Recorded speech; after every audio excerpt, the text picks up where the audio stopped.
Peter is in Finchley. Peter, what would you like to say? Good morning, Mr. O'Brien. I'd like to give you a fact. I used to manufacture a product which depended on a pharmaceutical product that depended on gelatin capsules. The gelatin capsules were made in a factory in Kent.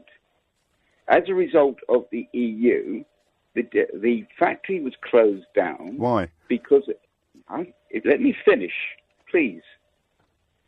The factory was closed down. The reason was because a factory was being opened up in Spain to manufacture the gelatin capsules on the basis of subsidies supplied by the British government through the EU.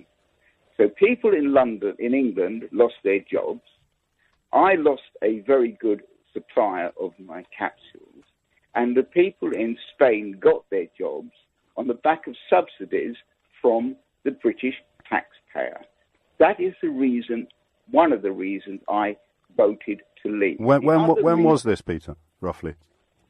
When? Yes. About 15 years ago. And was there anything to prevent you from buying your gelatin capsules from the Spanish supplier? No, I had to in the end. Okay. Because that was the only source of supply. Incidentally, the price went up. When we leave, of course. Okay, you carry on, please. Yeah, because you've got plenty of opportunities, I haven't. What happened was that we had to buy the product. The price went up, the minimum delivery went up, and the product range was diminished. Hello? Well, hang on a minute. You can't tell me off for interrupting and then go hello when I stay quiet, Peter. No. Honestly, there's no pleasing you. Can I talk now or not? You asked me a question, I've given you an answer. Yes. Now, please, continue the dialogue. Thank you, Peter. It's very, very gracious of you. So there was nothing to stop you carrying on. Sarcastic. But no, it is very gracious of you to let me speak. I'm not being sarcastic. You're in a very bad mood this morning, Peter. I don't want to pry, but is everything all right? That's my business. Okay.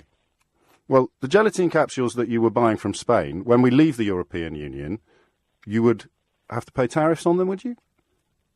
As a result of the increase in price, basically, I had to cease manufacture completely. So I lost my. So to answer the question, if you carried on leaving the European Union, the price of the gelatin capsules that became prohibitive would have gone up even further. Not necessarily, because I may be able to source and it is if, because I must admit that I'm out of that business now completely. Yes. But probably I could have sourced the gelatin capsules elsewhere in the world. May I ask why you didn't? At the time? Yes. Because at that time it wasn't an option, because the tariffs would have applied from other countries. And that's precisely what's going to happen when we leave. Well, not necessarily, because No? I agree with one thing you say. Our politicians here will mess it up. You've got people like Vince Cable, who sold Royal Mail and underpriced, and now is the bee's knees. You've got Gordon Brown, who sold our gold at the cheapest price for 25 years, etc. The calibre of people we've got as politicians is rubbish. And funny enough, do you ever follow David Attenborough? I'm familiar with his work, yes. Yes. He did a very interesting programme about swarm intelligence, and the general election is now proved right, because what the general election has proven is that basically nobody trusts any of the politicians here. What did the referendum prove with regard to swarm intelligence, do you think? I think the referendum, again, was probably the right answer, and I'll tell you why. Another reason why. So that was the opposite of swarm intelligence, then. Pardon? That was the opposite of swarm. No, swarm intelligence is where the majority make the right decision. Oh, I see. So the election result. So the election result was the right decision, then.